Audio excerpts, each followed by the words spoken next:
Curly Bear squad is hanging out in their treehouse when Zara picks up a mysterious SOS signal coming from the jelly forest. Curly hops up. Adventure time! The squad arrives at the edge of the jelly forest where trees jiggle and glow. The air smells like candy. Curly says, "Whoa, this is squishy!" They find jelly critters stuck in a goo trap. Milo gasps, "We have to help them!" Zara scans the trap with her tech goggles. Zara builds a goo cutter from scraps in her belt. Sparks fly as she works fast. "Stand back!"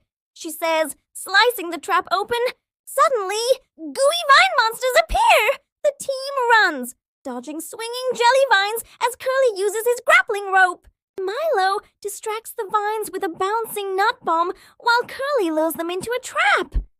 Zara zaps the final one. The forest cheers. The jelly critters throw a glowing party. Candy fireworks burst above as the squad dances and laughs together.